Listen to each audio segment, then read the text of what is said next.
देखो बच्चों, हम लोग पढ़ेंगे क्लास 12th का एक बहुत ही इंटरेस्टिंग चैप्टर, क्या, सॉल्यूशन। ठीक है, जो इम्पोर्टेंट भी है आपको जेईई नीट के हिसाब से अभी चलोगे तो बहुत इंपॉर्टेंट है।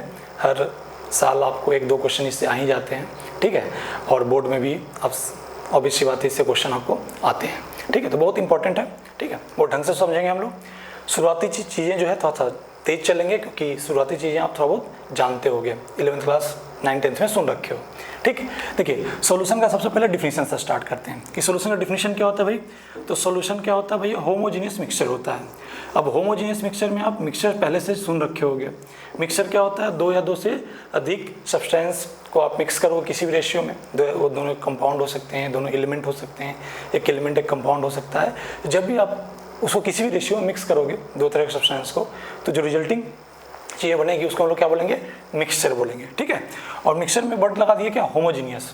ठीक है, होमोजीनियस मतलब क्या, कंपोजिशन जिसका क्या हो, सेम हो। ठीक है, कंपोजिशन मतलब जो चीज़ें मिक्स किए हैं उसका अमाउंट का रेशियो। ठीक है, वो मास के हिसाब से बोल सकते हो, नंबर के हिसाब से बोल सकते हो। कंपोजिशन लोग बहुत तरीके से निकालते हैं, आगे हम लोग जो न्यूमेरिकल क्वेश्चन करेंगे इसी बेस्ड पे करेंगे। ठीक है, तो कंपोजिशन वर्ड जब भी आए तो समझना क्या कि जो लोगों को मिक्स किए हैं उसका अमाउंट का क्या रेशियो है, क्या परसेंटेज है, कौन कितना परसेंट है, दूसरा कितना परसेंट है, तो ये आपको बताएगा क्या, कंपोजिशन। ठीक है, तो कंपोजिशन वर्ड जब भी दिखाई दे तो आपको यही इसका मतलब समझना है केमिस्ट्री में, अगर आपको कभी वर्ड आता है तो। ठीक है, तो कंपोजिशन क्या होना चाहिए, सेम। कहाँ सेम होना चाहिए, तो कोई भी पोर्शन उठाइए मिक्सचर का, छोटा पोर्शन उठाइए, बड़ा पोर्शन उठाइए। ठीक है, हर जगह क्या हो आपको देखो तुम रेशियो। ठीक है, अगर एक छोटा सा पोर्शन में उठाए और यहाँ मान लीजिए 1:5 का रेशियो मिल रहा है, कोई एक ए सब्सटेंस और बी सब्सटेंस को मिलाया है, इसका मास का रेशियो क्या है, 1 ग्राम ए है, 5 ग्राम बी है, तो उसका बड़ा पोर्शन भी उठाओगे उस मिक्सचर का, उसमें रेशियो 1:5 ही होगा। हर एक कहीं कोई भी पोर्शन उठाइए उसका, ठीक है, तो उसमें आपको रेशियो क्या मिलेगा, सेम मिलेगा। ठीक है, कंपोजिशन क्या होगा, सेम होगा। क्या हुआ, पूरे मिक्सचर में, ठीक है, हर जगह आपको कंपोजिशन जो है, हर कहीं से भी ड्रॉप उठाइए, कहीं से भी आप पोर्शन उठाइए, तो आपको क्या मिलेगा, आपको रेशियो, अमाउंट का रेशियो, मास का रेशियो, नंबर का रेशियो, वॉल्यूम का रेशियो। ठीक है, अगर यहाँ 1:5 है तो यहाँ भी वही 1:5 होगा। जो भी कंपोजिशन में आप, मैं बोल रहा हूँ ना, कंपोजिशन आपको बहुत तरीके से निकाल सकते हो, मास के हिसाब से निकाल सकते हो, नंबर के हिसाब से निकाल सकते हो, वॉल्यूम के हिसाब से निकाल सकते हो। तो अभी उसको हम लोग आगे पढ़ेंगे, लेकिन ये चीज़ ध्यान रखिएगा, ठीक है, कि कंपोजिशन क्या होगा, सेम होगा। ठीक है, वो आपको उसका छोटा ड्रॉप लेते हैं कि बड़ा ड्रॉप लेते हैं उस पर डिपेंड नहीं करेगा। ठीक है, तो कंपोजिशन क्या होगा, सेम होगा। कहाँ, तो through out the entire volume of, through out the entire volume of mixture. तो ऐसे आपको मिक्सचर को क्या बोलते हैं, होमोजेनियस मिक्सचर। अब समझ ही रहे हो, होमोजेनियस मिक्सचर है हुआ तो एक वर्ड आएगा क्या, और हेट्रोजीनियस। हेट्रोजीनियस का होगा जिसमें क्या होगा, कंपोजिशन सेम नहीं रहेगा। एक ड्रॉप उठा रहे हैं उसमें रेशियो 1:5 है, दूसरे में 1:4.5 हो जाएगा, दूसरे में 2:3 हो गया। ठीक है, यानी कंपोजिशन सेम नहीं रहेगा। ठीक है, तो क्या बोलेंगे उसको, हेट्रोजेनियस मिक्सचर। तो ये सब चीज़ें मैं बोला था भी आपको कि शुरुआत की चीज़ें बहुत ही आसान है। ठीक है, इसे थोड़ा सा तेज भी हम लोग चलेंगे। ठीक, तो इसमें कोई टेंशन लेने वाली बात नहीं है, कन्फ्यूजन लेने वाली बात है नहीं। ठीक है, तो होमोजेनियस मिक्सचर को ही क्या बोलते हैं, सॉल्यूशन बोलते हैं। ठीक है, अब सॉल्यूशन को क्लासीफाई करने के बहुत सारे तरीके हैं, नंबर ऑफ कंपोनेंट बेसिस पे। ठीक है, फेज ऑफ कंपोनेंट बेसिस पे। ठीक है, तो अभी हम लोग नंबर ऑफ कंपोनेंट बेसिस पे हम लोग डिफाइन कर लेते हैं, और बहुत ही आसान है, आपको बहुत ही मज़ा भी आएगा, या ऐसा लगेगा कि सर पढ़ा हुआ चीज़ है। ठीक है, नहीं पढ़े हो तो सुनने में आपको अच्छा ही लगेगा। ठीक है, देखिए इधर, तो ये सब चीज़ें बिल्कुल आसान है, शुरुआत की चीज़ें बिल्कुल ढंग से कहानी की तरह सुन लीजिए, इसमें आपको ज़्यादा दिमाग लगाना ही नहीं है। ठीक है, क्योंकि ऑलरेडी कुछ दिमाग आप लगा रखे हो प्रीवियस क्लासेज में।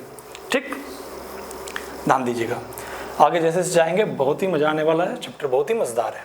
ठीक, अब देखिए, तो क्लासिफिकेशन बेस्ड ऑन क्या, नंबर ऑफ कंपोनेंट। तो क्या बोलेंगे, पहला बाइनरी सॉल्यूशन बोलते हैं। क्या बोलते हैं, बाइनरी सॉल्यूशन। बाइनरी सॉल्यूशन मतलब क्या हुआ, दो कंपोनेंट होंगे। क्या होंगे, टू कंपोनेंट, टू टाइप के कंपोनेंट होंगे। आपका टाइप ऑफ कंपोनेंट क्या होंगे, टू टाइप ऑफ कंपोनेंट होंगे आपके इसमें। ठीक है, ध्यान दीजिए, जैसे example, sugar plus water, sugar plus water. ठीक है, sugar NaCl plus water, NaCl plus water, बहुत लोगों का फेवरेट अल्कोहल प्लस वाटर। ठीक है, आप लोगों को भी ऐसे आ रहा होगा, बहुत लोगों का फेवरेट है। ठीक, अपन का नहीं। ठीक, अब ध्यान दीजिए, alcohol plus water, NaCl plus water, ये सब क्या है, बाइनरी सॉल्यूशन है। बाइनरी सॉल्यूशन क्या, दो तरह के आपको कंपोनेंट होंगे। ठीक है, शुगर के मोलिक्यूल है इसमें, वाटर, यानी इस तरह का सॉल्यूशन उठाओगे तो क्या होगा, इस सॉल्यूशन क्यों बोल रहे हैं, क्योंकि होमोजीनियस रहेगा। जब भी तुम इसको मिक्स करोगे तो कोई भी पोर्शन से उठाइए चीज़ें क्या मिलेगी आपको, सेम मिलेगी, इसलिए क्या बोल रहे हैं, होमोजीनियस मिक्सचर बोल रहे हैं, इसलिए सॉल्यूशन है। ठीक, अब बात क्या है, बाइंडिंग मतलब क्या, दो कंप्लीट, इसमें उस सॉल्यूशन में सिर्फ दो ही टाइप के पार्टिकल मिलेंगे, शुगर के मॉलिक्यूल और वाटर के मॉलिक्यूल, उसके अलावा कोई तीसरा टाइप के पार्टिकल नहीं मिलेगा। तो उसको क्या बोलेंगे, देखो मैं पार्टिकल की संख्या बहुत सारा हो सकता है, मैं टाइप ऑफ पार्टिकल की बातें कर रहा हूँ। ठीक है, दो तरह के पार्टिकल मिलेंगे तो क्या मिलेंगे, बोलेंगे आप कि वो बाइनरी सॉल्यूशन है। ठीक है, अब ध्यान दीजिए, बाइनरी सॉल्यूशन में आप हर बार ध्यान पहले भी सुने होंगे कि इसमें एक सॉल्वेंट होता है, क्या होता है, सॉल्यूट, सॉल्वेंट होता है और क्या होता है, सॉल्यूट, जिसमें डिजोल्व कर रहे हैं। ठीक है, अब वाटर सॉल्वेंट में क्या होगा, H2O क्या बोलते हो, एक तो बोलते हो सॉल्वेंट, पहले भी सुन रखे होगे, सॉल्वेंट क्या, जिसमें डिजोल्व करते हैं, सॉल्यूट का जिसको डिजोल्व करते हैं या जो डिजोल्व होता है। ठीक है, ये सब बातें ऑलरेडी आप जानते हो, इसलिए थोड़ा फास्ट हूँ। ठीक है, इसमें कोई हैरानी बात नहीं है, ऑलरेडी 2 3 4 5 10 बार सुने होगे आप। ठीक, इससे थोड़ा सा फास्ट हो। कैसे सॉल्यूट टू सॉल्वेंट डिफाइन करते हैं, ये बात तो तय है कि सॉल्यूट सॉल्वेंट क्या है, आपको सॉल्यूशन के दो कंपोनेंट है। ठीक है, सॉल्वेंट किसको बोलोगे, जो अमाउंट में ज़्यादा होगा, सॉल्यूट किसको बोलोगे, जो अमाउंट में कम होगा। ठीक, एक बात।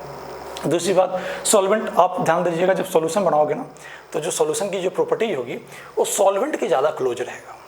देखो एक डिफरेंस है सॉल्वेंट का, क्या, सॉल्यूशन का वो कंपोनेंट जो अमाउंट में क्या हो, ज़्यादा हो, उसको क्या बोलते हैं, सॉल्वेंट। दूसरे और तरीके से डिफाइन कर सकते हो, कैसे, कि वो कंपोनेंट जिस पे सॉल्यूशन की ज़्यादातर प्रॉपर्टी मतलब क्या हो, उसके क्लोज हो।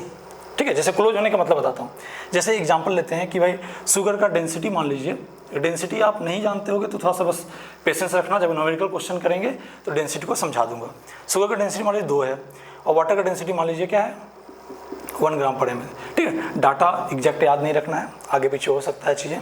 ठीक है, अभी बस समझा रहा हूँ कि शुगर, जब प्योर शुगर था, सिर्फ उसमें शुगर के पार्टिकल थे, तो उसका डेंसिटी क्या था, 2 ग्राम पर ml। ठीक है, वाटर था तो क्या था, 1 ग्राम पर ml। ठीक है, अब ध्यान दीजिए, जब इसको मिक्स करोगे, जब सॉल्यूशन बनेगा तो सॉल्यूशन बनेगा, उसका डेंसिटी जब तुम निकालोगे तो डेंसिटी क्या होगा, 1.1, 0.98, 0.97, ऐसे। मतलब कि मैं कहना चाह रहा हूँ कि जो रिजल्टिंग सॉल्यूशन बना उसका जो डेंसिटी है वो ज़्यादा क्लोज किसके है, 1 के कि 2 के, तो लोग सर 1 के, मतलब क्या 1 यहाँ पे क्या है, सॉल्वेंट है। ठीक है, तो एक चीज़ ध्यान रखिएगा कि क्या होता है, सॉल्वेंट कौन होता है, जो ज़्यादा अमाउंट में हो। दूसरी बात, अमाउंट में ज़्यादा होगा तो ये भी बात सही है कि उस जो सॉल्यूशन की जो प्रॉपर्टीज होगी वो ज़्यादा क्लोज किसके रहेगा, सॉल्वेंट के। ठीक है, इस चीज़ का ध्यान रखिएगा। ठीक है, अब ये सब चीज़ें को आप थोड़ा जल्दी जल्दी करिए, क्योंकि ये सब सॉल्यूशन में कुछ, ये सब पोर्शन में कुछ ज़्यादा दम नहीं है। ठीक है, कुछ चीज़ें आप आगे और बेहतर ढंग से समझोगे। ठीक है, कैलकुलेशन और पार्ट करेंगे तो कुछ समझेंगे और बेहतर ढंग से। ठीक, ध्यान दीजिए, किसको, डेंसिटी को समझेंगे। अब ध्यान दीजिए, सॉल्वेंट और सॉल्यूट। अब कहानी ध्यान रखिएगा, ऐसा बहुत सारे कंडीशन ये भी सुनिएगा कि सर सॉल्वेंट सॉल्यूट क्या कोई भी दो लोगों को मिला देंगे तो क्या मिक्सिंग हो जाएगा, तो नहीं, ये ज़रूरी नहीं है। आप आगे थोड़ा सा समझेंगे कि मिक्सिबल और इमिसिबल क्या होता है, या 11th में शायद सुन रखे होगे। ठीक है, वाटर ऑयल क्या होता है, इमिसिबल होता है। तो कभी बोलेंगे सर वाटर ऑयल को मिलाएंगे तो कौन सॉल्वेंट कौन सॉल्यूट, तो बोलोगे सर पहले मिक्स तो हो तब तो सॉल्वेंट सॉल्यूट की बात करेंगे। मिक्स ही नहीं होता है वो।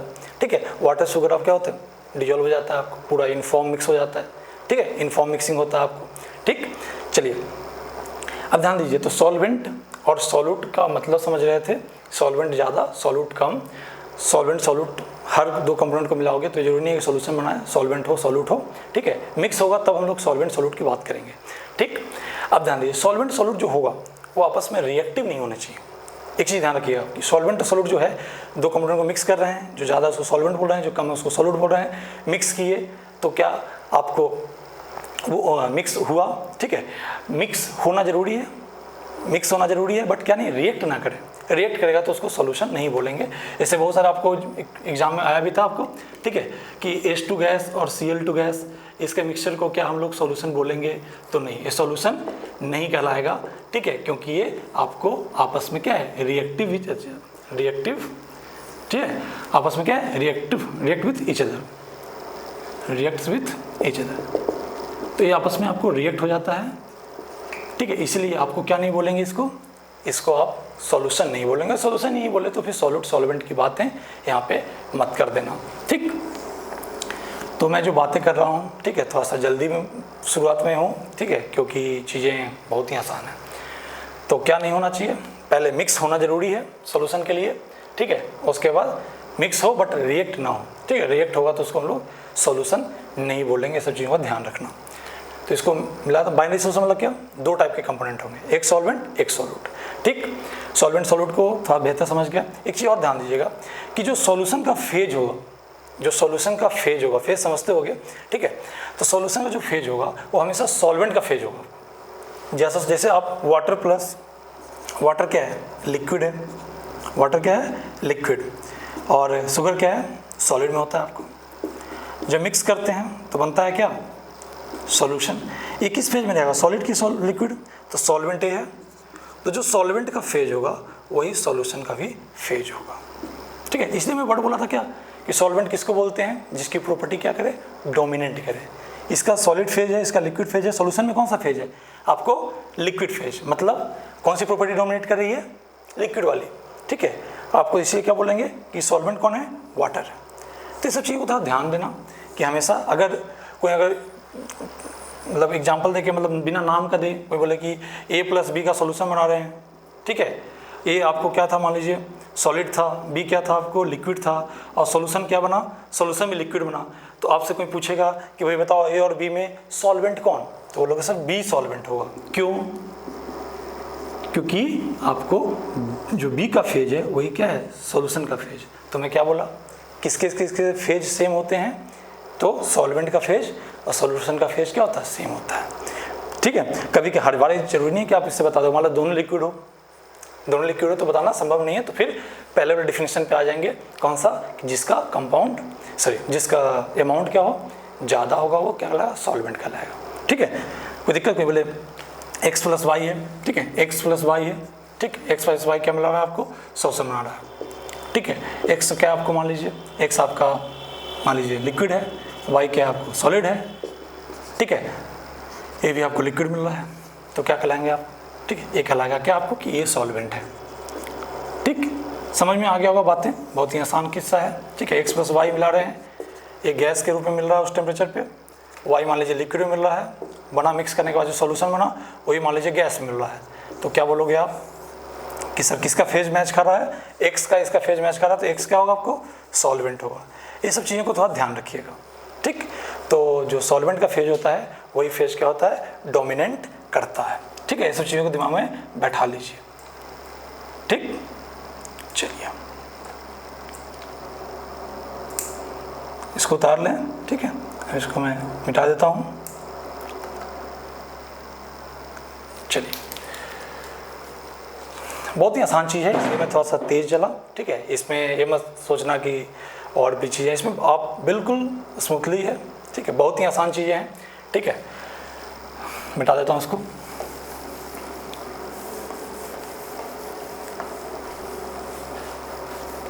तो आप क्या क्या जान लिए, सॉल्वेंट और सॉल्यूट के बारे में जान लिए, जो वर्ड आप सुन रखे हो पहले बात, उसमें 1-2 पॉइंट एक्स्ट्रा पढ़े, 1-2 पॉइंट शायद नया सीखे होंगे कि भाई दोनों आपस में रिएक्टिव नहीं होने चाहिए, ठीक है। रिएक्टिव होंगे तो सॉल्यूशन फॉर्म ही नहीं करेगा, उसको जो भी फॉर्म करेगा उसको सॉल्यूशन नहीं बोलेंगे हम लोग, ठीक। दूसरा बात पढ़े क्या कि जो सॉल्वेंट का फेज होता है वही आपको सॉल्यूशन का फेज होता है, ठीक है। कंफ्यूज कहाँ हो जाएंगे, जहाँ सॉल्वेंट और सॉल्यूट क्या हो, सेम फेज में होगा, वहाँ मिक्स करोगे तो लिक्विड में लिक्विड मिक्स करोगे तो लिक्विड ही बनेगा, गैस में गैस मिक्स करोगे गैस बनेगा, सॉलिड में सॉलिड मिक्स करोगे सॉलिड बनेगा। तो ये सब चीज़ें में आप थोड़ा कंफ्यूज हो जाओगे, मतलब कि उस डिफिनीशन के हिसाब से, पहले डिफिनीशन के हिसाब से आ जाएंगे कि अमाउंट ज़्यादा तो उसको सॉल्वेंट बोलते हैं, ठीक। चलिए अब आइए, अब हम लोग बाइनरी सॉल्यूशन पढ़ लीजिए। दूसरा क्या आपको, टर्सरी सॉल्यूशन, क्या टर्सरी सॉल्यूशन, ठीक। टर्सरी सॉल्यूशन क्या हुआ, बाइनरी सॉल्यूशन समझ गए। टर्सरी में क्या, 3 टाइप ऑफ कंपोनेंट होंगे, क्या होंगे, 3 टाइप ऑफ कंपोनेंट होंगे, ठीक है। बहुत ढंग से समझना, 3 टाइप ऑफ क्या होंगे, कंपोनेंट होंगे। इसमें एक सॉल्वेंट सॉल्यूट 2 तरह के। बोलोगे सर ये भी हो सकता है क्या कि सॉल्वेंट 2 और सॉल्यूट 1 तरह के, ये नहीं हो सकता, ठीक है। सॉल्वेंट हमेशा एक होगा, सॉल्वेंट एक से ज़्यादा नहीं हो सकता। क्यों, क्योंकि आपको मैं डिफिनीशन शुरू में डिफिनीशन बता दिया हूँ कि सॉल्यूशन का वो कंपोनेंट जिसकी प्रॉपर्टी डोमिनेट करे। अब 2 की प्रॉपर्टी डोमिनेट तो कर नहीं सकती है, ठीक है। तो आप दो को सॉल्यूट नहीं बोल सकते हो आप, ठीक है। सॉल्यूट दो को आप सॉल्वेंट नहीं बोल सकते हो। सॉल्वेंट हमेशा एक ही कंपोनेंट होगा, जिसकी प्रॉपर्टी डोमिनेट करेगी, जो अमाउंट में ज़्यादा होगा, जिसकी फेज डोमिनेट करे, जिसकी बाकी अदर प्रॉपर्टी भी क्या करे, डोमिनेट करे, उसको क्या बोलते हैं, सॉल्वेंट। तो सॉल्वेंट एक होगा, चाहे उसमें 4 मिलाओ 5 मिलाओ, ठीक है। टर्सरी के बाद बोल सकते हो क्या, चौथा क्या, क्विटनरी सॉल्यूशन, क्विटनरी सॉल्यूशन। तो इसका मतलब क्या कि इसमें 4 होंगे, ठीक है। सॉल्वेंट लेकिन एक ही, सॉल्यूट क्या होंगे, 3 डिफरेंट टाइप के। सॉल्यूट क्या होंगे, 3 डिफरेंट टाइप के होंगे, ठीक है। इसमें थोड़ा सा आप ध्यान रखिएगा, कोई आपसे बोले कि क्वाटरनरी सॉल्यूशन में क्या हो सकता है, 2 सॉल्वेंट 2 सॉल्यूट, बोलो से ऐसा फालतू बातें हैं, ये सब नहीं सोचेंगे। सॉल्वेंट हमेशा एक होता है, सॉल्यूट एक से ज़्यादा हो सकते हैं। एग्जांपल देख सकते हो, वाटर में मिक्स कर दो, क्या वाटर में ग्लूकोज मिक्स करो, वाटर में NaCl मिक्स कर दो, वाटर में यूरिया मिक्स कर दो, तो क्या कहलाएगा, इसमें वाटर सॉल्वेंट और बाकी सब क्या होगा, सॉल्यूट होगा आपको, ठीक है।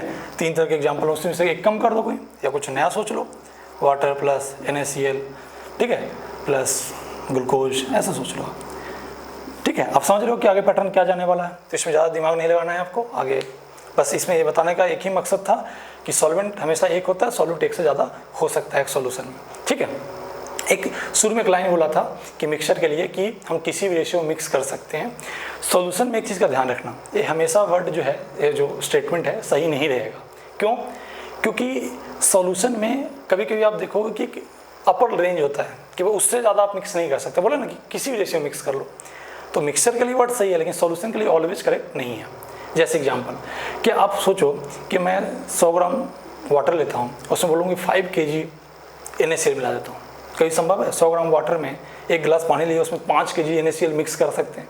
संभव ही नहीं है, ठीक है। यानी आपको एक रेंज है कि भाई 100 में 5 kg आप नहीं मिक्स कर सकते। तो ये एनी रेशियो वाला वर्ड जो है हर बार सही नहीं होगा, किसके लिए, सॉल्यूशन के लिए, ठीक है। लिक्विड में लिक्विड मिक्स कर रहे हो, वाटर अल्कोहल में किसी भी रेशियो मिक्स कर सकते हो, कोई रेंज का लिमिट, रेंज का कोई लिमिट नहीं है, ठीक है, अपर रेंज नहीं है। बट अगर आप कुछ और सॉल्यूशन की बात करोगे तो एक रेंज आएगा, ठीक है। आगे चल के उसको हम लोग सॉल्विटी वगैरह बोलेंगे, ठीक है, सॉल्विटी वर्ड एक डिफाइन करेंगे। तो अभी बस ये समझ लेना कि जो मिक्सचर में जो पहला वर्ड आया था, स्टेटमेंट आया था, किसी भी रेशियो मिक्स कर सकते हैं, यहाँ भी सही है। हम लोग रेशियो वेरी करवा सकते हैं, 1:2, 1:3, 1:5 ऐसे कर सकते हैं, बट उसका एक अपर रेंज होगा, ठीक है। ये सब चीज़ें कुछ कुछ ज्ञान की बातें हैं, ठीक है। आगे चलोगे एक्सपीरियंस से और चीज़ें बेहतर समझ में आएगा। अभी बोल दूंगा, आपको भी अच्छा लगेगा, लेकिन चीज़ें याद नहीं रहेगा जब तक क्वेश्चन उसके ऊपर ना करें। हमेशा देखो, साइंस पढ़ने का सबसे बेहतरीन तरीका है कि उसके ऊपर न्यूमेरिकल जितना ज़्यादा करोगे वो चीज़ें आपको उतना ही ज़्यादा याद होगा, ठीक है। अभी ज्ञान की बात मतलब कहानी टाइप बताते जाऊँगा तो फिर हिस्ट्री ज्योग्राफी टाइप हो जाएगा, ठीक है, मज़ा नहीं आएगा। इसलिए मैं कुछ चीज़ों को आगे के लिए छोड़ देता हूँ, ठीक। तो इस कंपोनेंट बेसिस पे आपको 3 क्या जितने तरह के डिफाइन कर सकते हो, ठीक है। ये सब चीज़ ध्यान रखना, ठीक। अब देखिए, अब हम लोग क्लासिफिकेशन बेस्ड ऑन फेज, क्या बोला था, सॉलिड सॉलिड, लिक्विड सॉल्वेंट हो गया, ठीक है। ऐसे फेज आप चेंज कर सकते हो, ठीक है। फेज के बेसिस पे आपको 9 तरह के होते हैं, ठीक है, 9 टाइप के आपको होंगे। ये मैं बताऊंगा नहीं। अगर मान लीजिए सॉल्वेंट क्या, मान लीजिए क्या रखे, गैस, तो सॉल्यूट क्या रख सकते हो, गैस रख सकते हो, लिक्विड रख सकते हो, सॉलिड रख सकते हो। वैसे सॉल्वेंट क्या रखे, लिक्विड, तो ये गैस, लिक्विड, सॉलिड हो सकता है आपको, ठीक है। ये रखे सॉलिड, तो क्या रख सकते हैं, गैस, लिक्विड, सॉलिड रख सकते हैं। तो इससे कितने तक हो गए, 9 टाइप के, ठीक है। अब सबका एक एक एग्जाम्पल आप लिख सकते हो। ये आपके NCERT में एक कॉलम बना के आपको दिया हुआ है, ठीक है, आप उसको देख लेना। इसमें टाइम बर्बाद करना, किल करना अच्छी बात नहीं है, ठीक है। बहुत ही आसान चीज़ें हैं, आप देखो खुद समझ जाओगे। बस इस चीज़ का ध्यान रखिएगा कि जो मैं फेज लिख रहा हूँ मिक्स करने से पहले लिख रहा हूँ। जैसे कोई बहुत लोग बोलते हैं कि सर गैस और लिक्विड का मान लीजिए क्या एग्जांपल दोगे कि सॉल्वेंट क्या रहे, गैस रहे, और लिक्विड क्या रहे, सॉल्यूट क्या रहे, लिक्विड रहे। तो एग्जांपल दे देते हैं, कोई भी एक गैस उठा लें, ठीक है।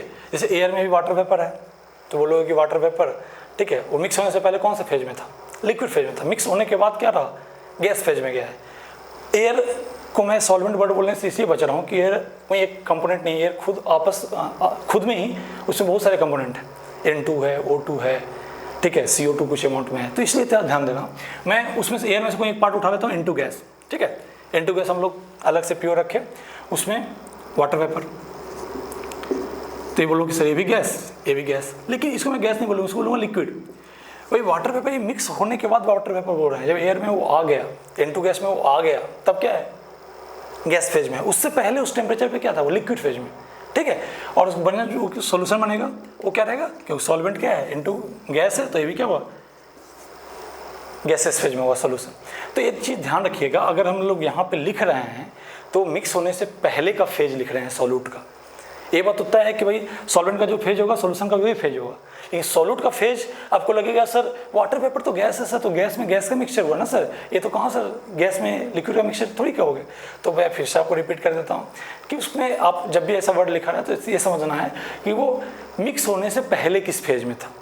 25 डिग्री सेल्सियस पे आप वाटर को क्या फेज में डोमिनेट करता हो जानते हो, लिक्विड फेज में। H2O को किस फेज में जानते हो, लिक्विड फेज में। लेकिन जब वो क्या होता है, लिक्विड की एक प्रॉपर्टीज है वेपराइज होने की, ठीक है। कोई भी लिक्विड रखोगे तो कुछ ना कुछ अमाउंट में वेपराइज होगा ही, ठीक है, वो वेपराइज होकर मिक्स हो जाएगा, ठीक। तो क्या बोलेंगे उसको कि वो मिक्स होने से पहले कौन सा फेज में था, लिक्विड फेज में। तो ये सब चीज़ें कन्फ्यूज मत होना कि सर ये मिक्स होने के बाद ये तो गैस दिख रहा है, मिक्स होने से पहले का फेज देखेंगे, इसी के दिमाग में रखिएगा, ठीक। कोई दिक्कत नहीं होना चाहिए, ठीक। चलिए देखो, गैस मिक्स करोगे ना, जैसे ये सब चीज़ में थोड़ा सा आप आगे चलोगे, एक चैप्टर है आपके क्लास 12th में ही, ठीक है, सरफेस केमिस्ट्री, उसमें पढ़ोगे कोलाइडल सॉल्यूशन। तो लिक्विड और गैस को मिक्स करेंगे तो ऑलवेज ये जरूरी नहीं है कि वो ट्रू सॉल्यूशन दे जो हम लोग पढ़ रहे हैं, ठीक है। यानी इसमें आप आगे चल के कोलाइडल सॉल्यूशन वगैरह भी पढ़ोगे, लेकिन एक चीज़ ध्यान रखना, गैस अगर आपस में नॉन रिएक्टिव है तो हमेशा वो ट्रू सॉल्यूशन नहीं देगा, हमेशा क्या देगा, ट्रू सॉल्यूशन देगा, ठीक है। जो हम लोग जिस पर्पज से हम लोग जिस चैप्टर को पढ़ रहे हैं, लिक्विड प्लस गैस को मिक्स करोगे तो ऑलवेज जो हम लोग पढ़ रहे हैं, जिस जगह ट्रू सॉल्यूशंस को बोलते हैं, उस जगह सॉल्यूशन दे, जरूरी नहीं है ये आपको कोलाइडल सॉल्यूशन ही बना सकता है। आप चैप्टर नंबर 5 NCERT के हिसाब से आपको है क्लास 12th का, उसमें आप पढ़ोगे कोलाइडल सॉल्यूशन, तो आपको समझ में आएगा कि लिक्विड प्लस गैस मिक्स करने से सिर्फ ट्रू सॉल्यूशन नहीं बनता, कोलाइडल सॉल्यूशन भी बनता है, ठीक है। वर्ड अगर नया लग रहा होगा तो उसको रहने दीजिए, आगे उसको डिटेल में पढ़ेंगे। बस इतना ध्यान रखिएगा कि सर क्या गैस अगर मिक्स करेंगे तो गैस मिक्स करेंगे तो हमेशा होमोजेनियस मिक्सचर मिलेगा, हमेशा उसको सॉल्यूशन बोलेंगे, ठीक है। और ध्यान देना बस क्या होना चाहिए, नॉन रिएक्टिव आपस में होना चाहिए, ठीक है। आपस में क्या होना चाहिए, नॉन रिएक्टिव। एग्जाम्पल दिया था H2 और Cl2 का, वो आपस में रिएक्टिव है इसलिए उसको सॉल्यूशन नहीं बोलते हैं, ठीक है। चलिए, तो इस चैप्टर में NCERT में एग्जाम्पल देख लेना, एक बार खुद से सोचो और फिर एग्जाम्पल देख के मैच करवा लेना, ठीक है। और अगर ज़्यादा दिक्कत हो, कुछ कन्फ्यूजन हो, तो आपको जो तरीका बताया जाएगा डाउट पूछने का, उससे आप पूछ सकते हो, ठीक है। आपको एक जब आप क्लास करोगे, ठीक है, बीच बीच में आपको बता दिया जाएगा कि आपको एक अलग से वीडियो बना के आपको बता दिया जाएगा कि किस तरह से आपको डाउट पूछना है, ठीक है। लाइव क्लासेस भी उसके लिए लग सकता है डाउट के लिए, और जो है कुछ व्हाट्सएप या टेलीग्राम वगैरह ऐप हैं उसके थ्रू भी आप पूछ सकते हो, ठीक है। तो सब चीज़ें बाद में हम एक अलग वीडियो में शेयर कर देंगे आपको, ठीक है। अभी बस इतना ध्यान रखिएगा कि डाउट जो भी दिमाग में रखिए उसको, और जो तरीका बताया जाएगा उसके थ्रू आप पूछ लीजिएगा, ठीक है। ऐसे इसमें डाउट होना नहीं चाहिए, एग्जाम्पल में नहीं डाउट होगा आपको, इतना मुझे भरोसा है। फिर भी अगर हुआ तो आप उसके थ्रू पूछ लीजिएगा, ठीक है। चलिए,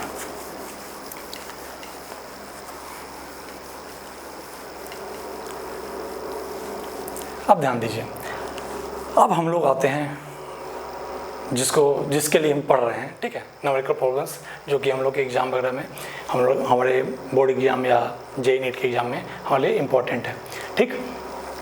तो हम लोग यहाँ पढ़ेंगे कहाँ से, क्या से, कॉन्सेंट्रेशन टर्म्स, ठीक है। ये हमारा कहानी यहाँ से मज़ेदार स्टार्ट होगा, ठीक है। अभी तक जो बातें आप पढ़े समझ में आया तो अच्छी बात है, ऑब्वियस बात समझ में आएगा, ठीक है। लेकिन न भी आया तो क्या कहें, उसमें नहीं आने का कोई मतलब नहीं, उसमें वो बहुत सारी चीज़ें आसान चीज़ें हैं, ठीक है। नहीं आया तो बताएं, डाउट आप पूछ सकते हो, ठीक। चलिए देखिए, अब हम लोग कॉन्सेंट्रेशन टर्म्स पढ़ते हैं, उसमें कॉन्सेंट्रेशन वर्ड अगर आपको कहीं दिखाई दे तो क्या मतलब समझोगे इसका। कॉन्सेंट्रेशन जब भी आपको वर्ड दिखाई दे, इसका मतलब कि वो क्या बताना चाह रहा है। को बोले कि किसी सॉल्यूशन का कॉन्सेंट्रेशन दिया हो तो वो क्या बताएगा, कॉन्सेंट्रेशन बताता क्या। तो कॉन्सेंट्रेशन जो है आपको हमेशा सॉल्यूशन में प्रेजेंट सॉल्यूट सॉल्वेंट के क्या रिलेटिव अमाउंट बताता है। रिलेटिव अमाउंट मतलब क्या, ये कितने में कितना मिला हुआ, ठीक है, कितना सॉल्यूट है कितना सॉल्वेंट है, ठीक है। तो ध्यान दीजिए कंसेशन क्या बताता है आपको, हमेशा क्या आइडिया देता है, ये आइडिया देता है आपको सॉल्यूट और सॉल्वेंट का रिलेटिव अमाउंट का, ठीक है। सॉल्यूट सॉल्वेंट के रिलेटिव अमाउंट को बताता है कौन, दर्शाता है कौन, रिप्रेजेंट कौन करता है, कॉन्सेंट्रेशन, ठीक है। तो कॉन्सेंट्रेशन को रिप्रेजेंट करने के बहुत सारे तरीके हैं, ठीक है। आप खुद सोचो ना भाई, मास के हिसाब से रिप्रेजेंट कर सकते हैं, नंबर के हिसाब से रिप्रेजेंट कर सकते हैं, वॉल्यूम के हिसाब से रिप्रेजेंट कर सकते हैं, मिक्स करके रिप्रेजेंट कर सकते हैं, मास बाई वॉल्यूम, ठीक है, number mole by number by volume, ठीक है, वॉल्यूम बाई वॉल्यूम, ठीक है। तो किसी चीज़ मतलब जो तीन टर्म सुने आप, क्या, मास, नंबर, वॉल्यूम, ये सबको आपस में क्या रिलेट करके बहुत सारे कॉन्सेंट टर्म्स बनाए जा सकते हैं। तो चीज़ दिमाग में रखिएगा कि कॉन्सेशन टर्म्स जब भी लिखा रहे तो कुछ ना कुछ आपको अमाउंट ही बताएगा, अमाउंट का रेशियो बताएगा, ठीक है, कितने में कितना मिला हुआ है, ठीक है। तो कॉन्सेशन टर्म्स से स्टार्ट करते हैं। आपको सबसे पहले पढ़ोगे इसमें मास परसेंट, क्या पढ़ोगे, मास परसेंट, ठीक है, वेट परसेंट उसको बोल सकते हो, ठीक है। आपको वॉल्यूम परसेंट पढ़ोगे, ठीक है। जैसे मास बाई वॉल्यूम परसेंट पढ़ सकते हो, मास बाई वॉल्यूम परसेंट पढ़ेंगे हम लोग, ठीक है, मास बाई वॉल्यूम परसेंट, ठीक है। चौथा आप पढ़ेंगे अपन लोग मोलरिटी, ठीक है। मोलरिटी से पहले पढ़ लेंगे हम लोग मोल फ्रैक्शन, क्या पढ़ लेंगे, मोल फ्रैक्शन, ठीक है। पांचवा आप क्या पढ़ेंगे आप, ठीक है, मोलरिटी, क्या पढ़ेंगे, मोलरिटी, ठीक है। पहले मोलरिटी से पहले मोलरिटी पढ़ लेंगे, ये सब चीज़ों से टाइम बर्बाद हो रहा है, ठीक है। हम लोग आगे जल्दी कर लेते हैं, मोलरिटी पढ़ेंगे। ये सब टर्म्स 11th में अगर ढंग से पढ़ोगे 11th तो ये सब चीज़ें ऑलरेडी आ चुका होगा, ठीक है, मोलरिटी और मोलरिटी। 7th क्या, मोल फ्रैक्शन पढ़ लेंगे, मोल फ्रैक्शन ऑलरेडी पढ़ चुके हैं हम लोग, पढ़ चुके होंगे।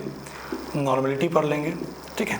मोलरिटी जैसा ही एक मिला हुआ टर्म मिलेगा आपको फॉर्मेलिटी, इसको अलग से नहीं पढ़ाऊंगा, बस इतना रखना कि फॉर्मेलिटी जो है मोलरिटी जैसा ही है, लेकिन स्पेशली किसके लिए, आयनिक कंपाउंड के लिए। आपको आयनिक कंपाउंड अगर सॉल्यूट रहेगा, आयनिक कंपाउंड अगर सॉल्यूट रहेगा तो उसके लिए टर्म डिफाइन किया गया है फॉर्मेलिटी। एक किसकी तरह, मोलरिटी की तरह ही है, बस मोलरिटी में जैसे डिफाइन करोगे वैसे ही फॉर्मेलिटी भी डिफाइन करोगे, बस सॉल्यूट किस तरह का होना चाहिए, आयनिक सॉल्यूट होना चाहिए, आयनिक कंपाउंड होना चाहिए, ठीक है। तो हम लोग बोलेंगे कि भाई इसी मोलरिटी को क्या बोल दो, उस आयनिक कंपाउंड के लिए फॉर्मेलिटी बोल सकते हो, ठीक है, ध्यान रखना। एक ppm वगैरह पढ़ते हैं, पार्ट्स पर मिलियन, ठीक है, ये सब चीज़ें पढ़ेंगे। और कुछ कुछ स्पेशल है, स्पेशल H2O2 के लिए वॉल्यूम स्ट्रेंथ, ठीक है।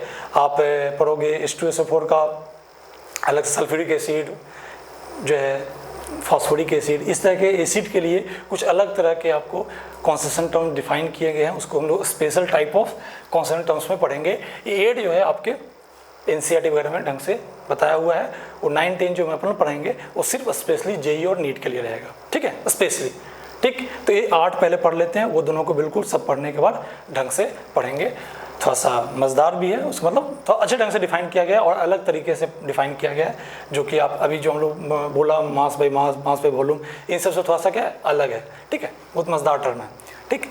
तो एक कॉन्सेशन टर्म्स इन सब तरीके से रिप्रेजेंट कर सकता है, ठीक है। कॉन्सेशन का मतलब क्या होता है, रिलेटिव अमाउंट बताता है, किसका, सॉल्यूट और सॉल्वेंट का, किसके अंदर, सॉल्यूशन के अंदर, ठीक है। जब भी सॉल्यूशन का कॉन्सेंट्रेशन की बात किया जाए तो कॉन्सेशन मतलब वही रिलेटिव अमाउंट बताना है, और बताने के बहुत सारे तरीके हो सकते हैं, ठीक है, ध्यान रखिएगा। मिटा देता हूँ इसको, ये सब चीज़ें में कुछ है नहीं। अब हम लोग पढ़ेंगे मास परसेंट से स्टार्ट करते हैं। देखो मास परसेंट सबसे लंबा मैं ले जाऊंगा, मास परसेंट ऑफ ए मोलरिटी, लेकिन मास परसेंट जैसा ही बाकी परसेंटेज वाला भी तो चीज़ें चलेगा, ठीक है। कुछ कुछ जगह थोड़ा बहुत चेंज करना पड़ेगा, बाकी सब मास परसेंट जैसा ही चलेगा। तो मास परसेंट और मोलरिटी को थोड़ा सा लंबा खींचा जाएगा, बाकी सब टर्म्स जो है थोड़ा सा उससे रिलेटेड है, और बोल सकते हो कि उसी जैसा है, इसलिए उन सब में मेहनत एक्स्ट्रा करने की जरूरत नहीं है, ठीक है। तो मास परसेंट से स्टार्ट करते हैं अपन, ठीक है। मास परसेंट, अब ध्यान दीजिए मास परसेंट क्या होता है, ये सब टर्म्स 9, 10 में भी पढ़े होंगे, ठीक है। मैं एग्जांपल से स्टार्ट करता हूँ। इस मास परसेंट को देखो, कहीं कहीं आपको लिखा रहेगा W/W%, ठीक है, वेट बाई वेट परसेंट, ठीक है। कहीं उसको लिखा रहेगा लास्ट में लिख देगा X% बाई मास, ऐसे लिख देगा। ये सब टर्म्स जब भी दिखे तो क्या समझना है कि ये मास परसेंट दिया हुआ है, W लिखा हो या क्या लिखा हो, कहीं लिखा हो X% बाई मास, ब्रैकेट में या बगल में लिख दे बाई मास, इसका मतलब क्या समझना है कि वो मास परसेंट दिया हुआ है, वेट परसेंट दिया हुआ है। ऊपर जो लिखा रहेगा उसका क्या मतलब हुआ, W ऊपर जो इन्फॉर्मेशन रहेगा किसका रहेगा, सॉल्यूट का इन्फॉर्मेशन रहेगा। W लिखा मतलब क्या, सॉल्यूट का क्या रहेगा, वेट, और नीचे जो इन्फॉर्मेशन रहेगा किसका रहेगा, एंटायर सोल्यूशन का, सिर्फ सॉल्वेंट का नहीं, इंटायर सॉल्यूशन का इन्फॉर्मेशन रहेगा क्या, नीचे। ठीक है, तो ऊपर सिर्फ सॉल्यूट, नीचे इंटायर सॉल्यूशन। ठीक है, तो ये क्या होगा आपको वेट बाई वेट परसेंट बोलेंगे। ठीक है, जैसे एग्जांपल देता हूँ, किसी सॉल्यूशन के ऊपर मान लीजिए कोई एक सॉल्यूशन लाए, ठीक है, उसके ऊपर लिखा हुआ है कि ये भाई क्या है 10% यूरिया सॉल्यूशन है बाय मास, या लिखा रहा है 10% weight by weight urea solution, ये लिखा रहा है। इन दोनों में से कुछ भी लिखा रहा है, दोनों का मतलब एक ही निकल के आएगा। दोनों में से कुछ भी लिखा रहा है, मतलब क्या निकल के आएगा, यही निकल के आएगा। बोलो से ऐसा लिखा हुआ, इसका मतलब क्या समझोगे, तो इसका मतलब समझेंगे कि ये क्या है, बाई मास है, मतलब कि इस रेशियो में है। ठीक है, मतलब वेट बाई वेट के टर्म में है। ऊपर भी वेट रहेगा किसका, सॉल्यूट का, नीचे रहेगा सॉल्यूशन का। तो 10% को लिख सकते हो आप 10/100, क्या लिख सकते हो 10/100। तो क्या समझेंगे कि 10 ग्राम यूरिया क्या हुआ, डिजॉल्व इन 100 ग्राम वाटर, नहीं 100 ग्राम ऑफ सॉल्यूशन। बोलो सर वाटर कितना, बोलो सर वाटर कहाँ से आ गया सर, कहीं लिखा तो है नहीं वाटर। तो देखो कभी भी सॉल्यूशन वर्ड लिखा रहेगा और जो सॉल्यूशन के बगल में लिखा रहेगा वो हमेशा सॉल्यूट होगा। क्या हुआ, कभी भी लिखा हो H2SO4 सॉल्यूशन, मतलब H2SO4 क्या है, सॉल्यूट है। ठीक है, ऐसे आप जब भी कॉन्स्टेंट टर्म्स आएगा उसमें ऐसे ही समझना है आपको। ठीक है, जब भी आपको सॉल्यूशन वर्ड के पहले जो लिखा हो उसको क्या समझना है, सॉल्यूट। ठीक, अब ध्यान दीजिए, कॉन्स्टेंट टर्म्स में ऐसा ही समझना है आपको। ठीक, अब ध्यान दीजिए, तो इसमें सॉल्यूट हो गया क्या, यूरिया। बोलो सर वाटर कहाँ से आ गया, तो अगर सॉल्वेंट का इन्फॉर्मेशन न दिया हो, ठीक है, तो आपको वाटर ही लेना है। ऐसे लिख देगा, एक्वस सॉल्यूशन लिख देगा, तो आप समझ जाओगे कि सॉल्वेंट क्या है, वाटर है। लेकिन आप केमिस्ट्री के में जितने भी प्रॉब्लम सॉल्व करोगे, अगर मान लीजिए सॉल्वेंट के बारे में आपको न इन्फॉर्मेशन दिया हो या डाटा देख के कुछ सॉल्वेंट अलग नहीं समझ में आ रहा हो, तो क्या समझना है कि वाटर ही क्या है, सॉल्वेंट है। ठीक है, वाटर के अलावा कोई और सॉल्वेंट रहेगा तो आपको कुछ ना कुछ उसके बारे में बता देगा। ठीक है, उसका नाम दे देगा। ठीक है, तो आप ये चीज़ समझिएगा कि सॉल्वेंट अगर छुपा रखा हो, नहीं बताया हो, तो वाटर लेना है। ठीक है, ध्यान दीजिए, तो इसमें कुछ नहीं लिखा हो तो सॉल्वेंट क्या मानूंगा, वाटर। मतलब इसमें क्या है, यूरिया भी है और वाटर भी है। 10% यूरिया मतलब क्या, यूरिया सॉल्यूट है, तो उसका इन्फॉर्मेशन दे दिया कि वो क्या है 10 ग्राम है, कितने में, 100 ग्राम सोल्यूशन में, मतलब इन पर 100 ग्राम ऑफ सोल्यूशन। ठीक है, तो मतलब क्या होगा कि अगर हम लोग 100 ग्राम सोल्यूशन लेते हैं तो 100 ग्राम सोल्यूशन में 10 ग्राम यूरिया रहेगा और 90 ग्राम क्या रहेगा, वाटर रहेगा। 90 ग्राम क्या रहेगा, वाटर रहेगा। इस चीज़ को ध्यान से समझिएगा। 100 ग्राम सोल्यूशन में 10 ग्राम यूरिया और 90 ग्राम वाटर। ठीक है, इस चीज़ को समझिएगा जब ये लिखा हो, चाहे ऐसा लिखा हो चाहे ऐसा लिखा हो। ठीक, कहीं लिख देगा आपको क्या 5% glucose solution by mass. By मास मतलब क्या, वही वेट बाई वेट परसेंट दिया हुआ है। ग्लूकोज क्या, सॉल्यूट है। ठीक है, तो इसका क्या मतलब होगा, it means 5 gram of glucose, 5 gram of. बोलो सर चीज़ें बहुत आसान, बहुत लोगों को बहुत आसान लगेगा। ठीक है, लेकिन यही सब चीज़ें आगे चलकर थोड़ा दिक्कत देता है। कभी भी जब क्वेश्चन होंगे ना एक कॉन्सोनेंट टर्म्स को दूसरे कॉन्सोनेंट टर्म्स में चेंज करने का, तो ये आपको ओपन करके लिखने आना चाहिए। ओपन करके लिखना आएगा तो आधा क्वेश्चन, बहुत सारे आपको इसमें फॉर्मूला बताएंगे कि इसमें भेजना है, वेट बाई वेट को वेट बाई वॉल्यूम करना है तो ये फॉर्मूला होगा, वॉल्यूम बाई वॉल्यूम को वेट बाई वॉल्यूम करना है तो ये फॉर्मूला होगा। उस फॉर्मूला से अगर बचना चाहते हो, ये ढेर सारा फॉर्मूला याद नहीं करना चाहते हो, तो आपको ओपन करके लिखना चाहिए, समझ में आना चाहिए, फीलिंग आना चाहिए कि लिखने का मतलब क्या है। ऑलरेडी बहुत लोग जानते हो कि मुझे भरोसा है। 5 gram of glucose dissolve in क्या 100 ग्राम ऑफ पर 100 ग्राम ऑफ वाटर, पर 100 ग्राम ऑफ वाटर, सॉरी गलत बोल रहा हूँ मैं, 100 ग्राम वाटर नहीं, 100 ग्राम सॉल्यूशन। क्योंकि मैं पहले ही बोल चुका हूँ कि ये जो 5/100 लिखोगे तो नीचे जो इन्फॉर्मेशन रहेगा 5% मतलब क्या 5/100, तो जो नीचे इन्फॉर्मेशन रहेगा वो इंटायर सोल्यूशन का रहेगा। तो वाटर सर कितना है, तो वाटर उसमें क्या 95 ग्राम वाटर होगा और 5 ग्राम आपको ग्लूकोज रहेगा। कब, जब सोल्यूशन कितने ग्राम का लेंगे, 100 ग्राम सोल्यूशन लेंगे। ठीक है, तो अब थोड़ा सा दिमाग में ये लगने लगा कि तो क्या सर क्या हर सोल्यूशन 100 ग्राम का ही होगा क्या, नहीं। मैं एक बार क्या बोला, रिलेटिव अमाउंट, अगर 100 ग्राम लिए तो 95 रहेगा। ठीक है, अगर 100 ग्राम नहीं लिए 10 ग्राम लिए तो 10 ग्राम रहेगा, तो ये 10 टाइम्स को कम किए तो ये 10 टाइम्स को 5/10 कर देना, इसको 95/10 कर देना। ठीक है, मतलब ये जो है जब ये 5% लिखता है ना, तो आप ये मत सोचना कि पूरे सॉल्यूशन का है, 100 ग्राम सॉल्यूशन का है, वो आपको बस एक रिलेटिव अमाउंट बता के कि 100 लिए तो इतना होगा। 100 ग्राम से कम भी सॉल्यूशन हो सकता है, 100 ग्राम से ज़्यादा भी हो सकता है। ठीक है, तो हम लोग जैसे हम लोग क्या पढ़ते हैं, हम लोग एग्जाम बोर्ड में एग्जाम मान लीजिए, बोर्ड एग्जाम में मान लीजिए बोलते हैं ना कि 90% आ गया, तो क्या 90% मतलब क्या 100 में 90 आया है, तो 100 में 90 क्या पेपर 100 मार्क्स का हुआ है, नहीं, 500 मार्क्स का हुआ होगा, तो 100 में 90, तो 500 में क्या 450। तो कहने का मतलब क्या कि आपको परसेंटेज जब किसी को बोलते हो सामने वालों के, सर मेरा 90% आया है, तो सामने वाला समझ जाता है कि हर एक सब्जेक्ट में एवरेज 90 मार्क्स 100 में स्कोर किया है, ठीक है। अब पेपर 4 सब्जेक्ट का हुआ तो 400 का, 5 सब्जेक्ट का हुआ तो 500 का, इस तरह से आपको डिस्ट्रीब्यूट किया जाता है, मतलब बोलने का एक तरीका हो जाता है परसेंटेज में। तो परसेंटेज जो है हमेशा आउट ऑफ 100 बताता है आपको, लेकिन इसका ये मतलब मत समझिएगा कि वो 100 ग्राम का ही है, वो आपको उससे ज़्यादा का भी हो सकता है, उससे कम का भी हो सकता है। बस एक आपको आइडिया मिल गया कि अगर 100 ग्राम लिए तो क्या होगा, ठीक। ये सब चीज़ों में थोड़ा सा ढंग से बता रहा हूँ क्योंकि बाद में कन्फ्यूज ना हो। मैं ये जानता हूँ कि बहुत बच्चों को ये सब चीज़ें पहले से मालूम होगा, ठीक है। उन लोगों को लग रहा होगा कि थोड़ा सा सर स्लो चल रहे हैं या बहुत ही ईजी चीज़ें बता रहे हैं, लेकिन यही ईजी चीज़ें आगे चल के आपको कॉम्प्लिकेट करेगा, क्वेश्चन को मिक्स होगा जब तक, ठीक। अभी तो बिल्कुल चीज़ों को अलग अलग करके पढ़ लो, ठीक। अब ध्यान दीजिए, कोई अगर बोला गया कि मान लीजिए 5% और 10%, जैसे मैं बोला था ना, ये 10% आपको बहुत सारे इसमें ड्रॉप हो सकता है, तो बोले कि सर इसमें एक ड्रॉप लेते हैं तो इसका कॉन्सेंट्रेशन क्या होगा, इसका परसेंटेज क्या होगा। तो मैं क्या बोला था, होमोजेनियस मिक्सचर का मतलब क्या होता है, हर जगह कंपोजिशन क्या होगा, सेम होगा। तो पूरे का अगर 10% है तो हर एक ड्रॉप का 10% होगा, चाहे ड्रॉप छोटा लो चाहे ड्रॉप बड़ा लो, हर एक क्या होगा, हर एक यही बताएगा कि भाई 10:90 का रेशियो है, ठीक है, 1:9 का रेशियो है, ठीक है। मतलब 10 gram urea 90 gram water, 1 gram urea 9 gram water, यानी आपको एक रेशियो आइडिया दे देगा कि 1:9 का रेशियो है, 10